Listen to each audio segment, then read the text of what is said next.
Alam mo pa anong klaseng gulong pinapasok mo? Mas malaking gulong papasukin mo kapag hindi ako nagsalita. Problema ko na yun. Problema? Di ba problema rin kapag nakulong ka? Paano na ang nanay at tatay mo? Hindi mo ba sila naisip? OA? Eh halos buong kapulisan hinahanap ka na para sa krimeng hindi mo ginawa. Ako ang Supreme Master ng Fraternity. Ang kasalanan ng isa, kasalanan ko na rin. Hindi mo maintindihan pero tanggap ko to. Kaya labas ka na rito. Kahit alam kong totoo. Ay, ang rest house dyan sa Tagaytay, ginagamit nyo para sa initiation. Tsaka yung sinabi mo na maghinay-hinay lang, pero ang ginawa nila, halos patayin na nila yung isa doon. Yung mga demonyong yan dapat ang makulong. Mga demonyong tinatawag mo yung mga kapatid ko! At ako, pinsan mo lang? Isang barbaro dahil hindi ako member ng frat nyo? Hindi ka lang isang barbaro. Isa kang quitter.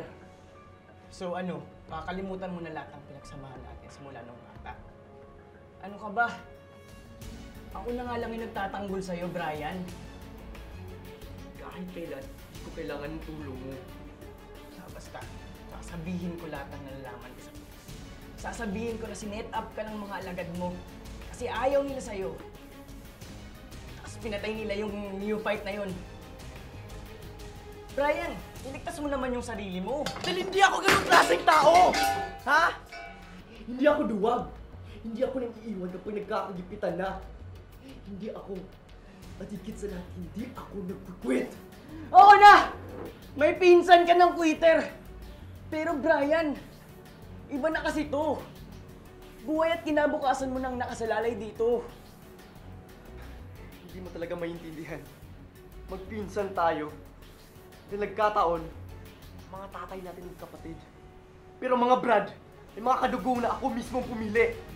At gagawin ko ang lahat para protektahan lang sila.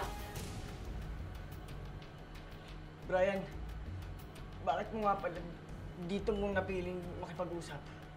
Walang makakarinig sa'yo dito. Minsan, di magandang biro yan. Sa tingin mo nagbibiro ako? Ha? Sa isang signal doon, lalabas na lahat ng mga kasama ko. Yung kanina pa nag-aabang sa paligid. Sila na bahala sa iyo. Sabi ko na nga ba may kasama tayo dito eh. Nasaan sila?